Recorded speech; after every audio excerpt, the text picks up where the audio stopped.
Hello! My name is Teodora Hebanya. Call me Nenet. Pag-uusapan natin sa video na ito ang isang comprehensive na life and medical insurance from Sun Life. Ito yung nagbibigay ng lump sum amount kung ikaw ay na-diagnose o nagkaroon ng malalang sakit.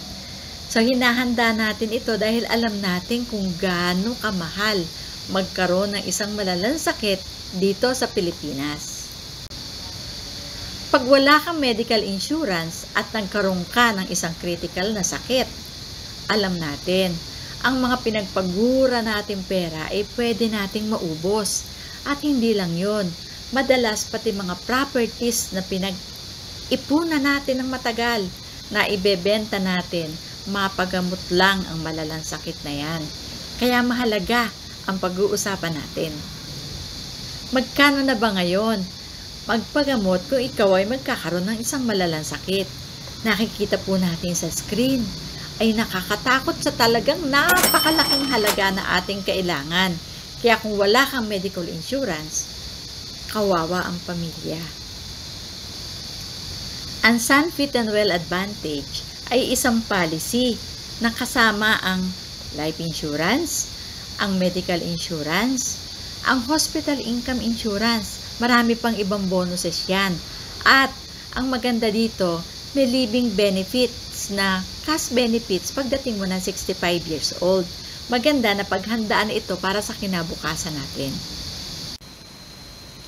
Ang HMO or health card ay iba kaysa medical insurance.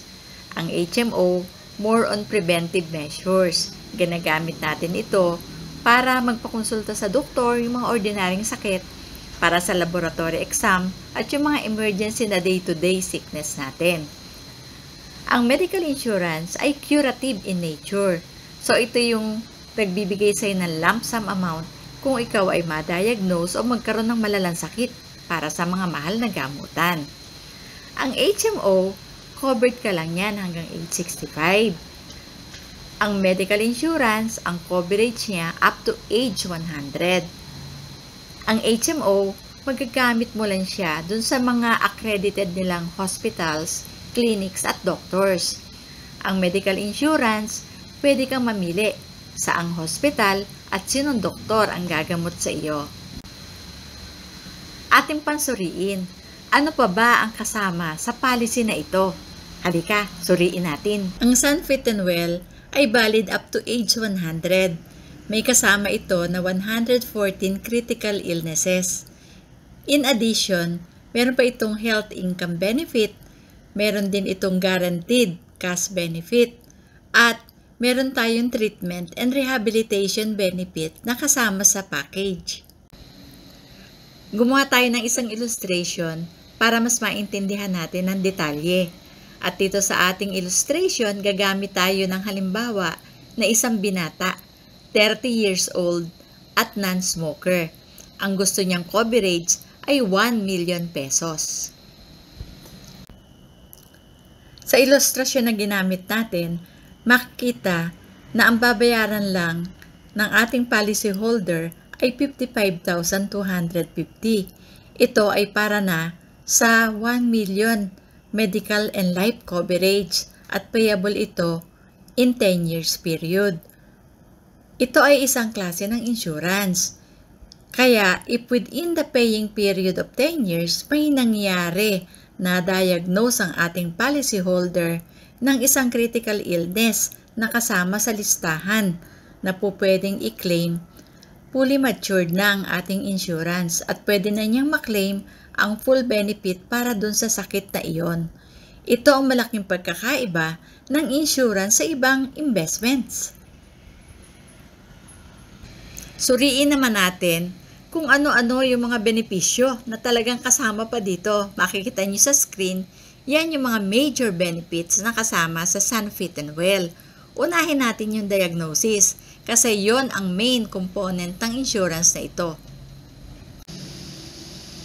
May 64 major critical illnesses sa listahan. Bawat isang sakit kasama sa isang group category, katulad ng heart-related or cancer-related category at iba pa.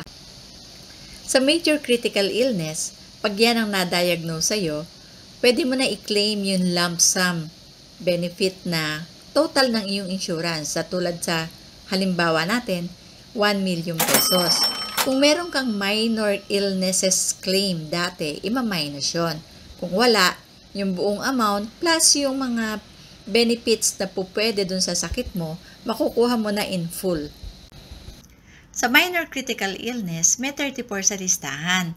Mapapansin na bawat isang illness sa listahan na yan belongs to a specific group. For example, heart-related or kidney-related diseases.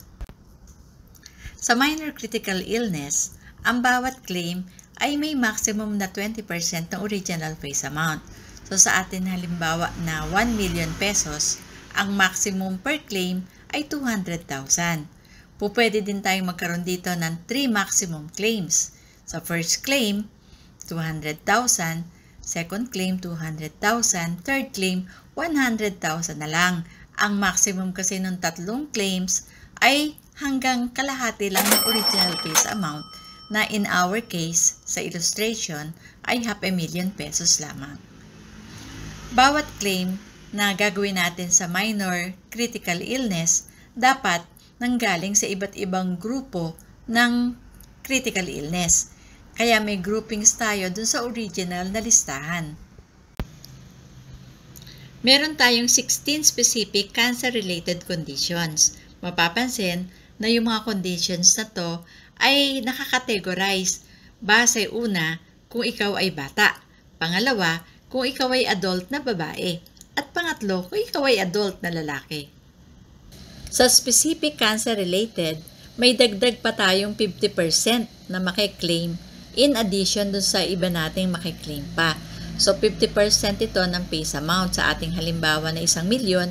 Pag specific related cancer yung sakit, magkakaroon ka pa ng additional 500,000 na pwedeng i-claim.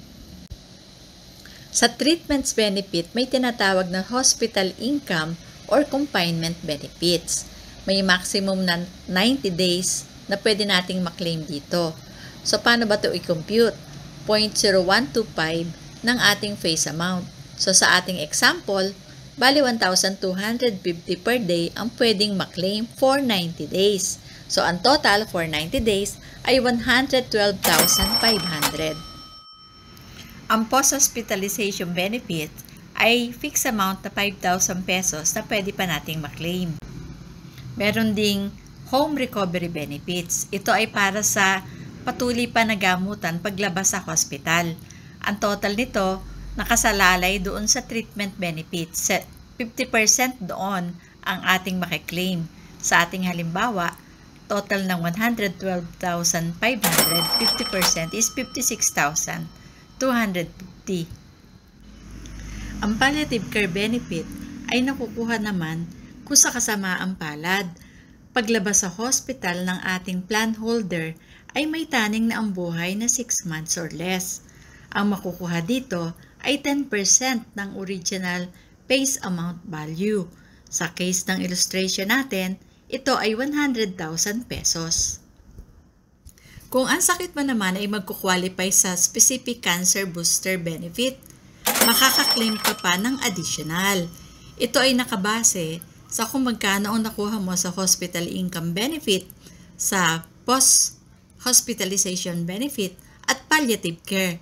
50% ng mga iyon ang makukuha mo pa sa benefit na ito.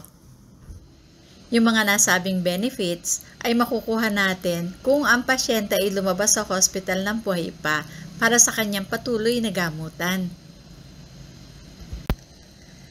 Tunay na napakadaming benefits sa policy na to. Bukod pa sa mga sinabi na natin, meron pa tayong ibang benepisyo na ang tawag natin ay living benefits. So mga cash benefits ito na ating pag-uusapan uli.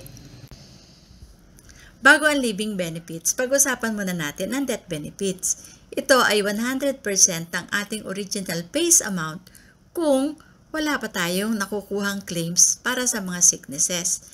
Kung meron na, iba-minus lang natin yon para makuha natin ang remaining claims pa. Isa pa sa kagandahan ng plano na ito, ng policy na ito ay ang flexible payment term niya. Pwede kasi ito na 10 years, 15 years, or 20 years. Mapapansin din na pag annual ang payment ay palaging may 10 to 12% discount. Kaya depende sa budget nyo, maganda palagi ang annual payment. At habang tumatagal ang term, like yung 20 years dito, yun ang pinakamababa na premium na babayaran natin. Kasama sa living benefits ay ang special bonus and dividends. After specific number of years, ang company will share with the plan holders dividends and special bonuses. After 10th year, nag-uumpisa na yung special paid up bonus natin. Kasama sa illustration sa ibaba, makikita na after 10th year may 38,000 at pag iniwan mo yan sa Sun Life at hindi mo kinlaim, lalago siya taon-taon sa kikitain niya na interest. Ang dividend funds naman mag-i-start sa 11th year ng policy. Katulad ng special paid-in bonus, pwede mo din itong iwanan para lumago at lumaki pa ang kikitain mo. May tinatawag naman tayong cash benefits. Ito ay binibigay pag yung plan holder naging 65 years old na. As illustrated sa screen, upon 65 years old nung plan holder, mag-i-start na siya makareceive ng 5% of the face amount of the policy, sa ating example, 50,000 for 8 consecutive years. Gumawa tayo ng sample scenario para makita natin kung paano i-apply yung mga benefits na ito. Sa scenario 1, gamitin natin ang example na na-diagnose siya with invasive cancer. Kasama ito sa 64 listed critical illnesses at mapapansin na ito ay isang cancer-related disease. Dahil cancer-related disease to, pansinin nyo sa ating illustration, halos lahat ng benepisyo nakuha ng ating plan holder. Ang total na benepisyo na nakuha niya ay 1,760,715,000. Napakalaking tulong ito sa mga gamutin at sa pamilya ng ating plan holder. Pumunta naman tayo sa scenario 2 na undiagnosed chronic kidney disease. Kasama ang sakit na ito sa 34 minor critical illnesses. Ito ay first claim natin sa minor critical illness, kaya pwede siya makaklaim ng 20% ng face amount 200,000 plus yung iba pa niyang mga bonuses, kaya may total siya na 317,500. Katulad ng sinabi natin, pag minor critical illness, pwede na 3 beses mag-claim basta iba-iba ang category groupings ng ating sakit.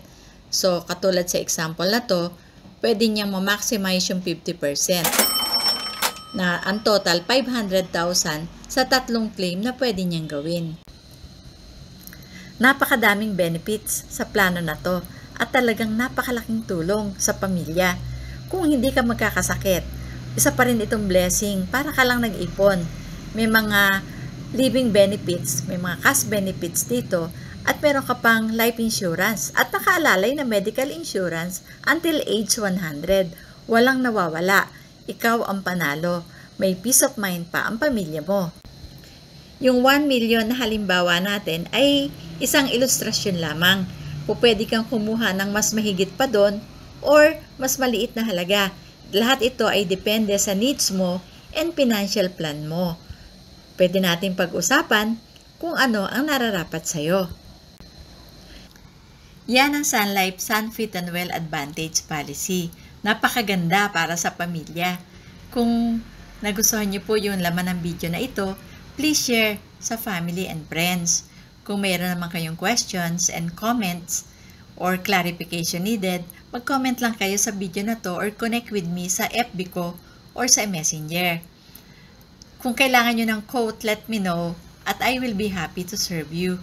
Sana po, if you will need a Sun Life financial advisor, make me your trusted one.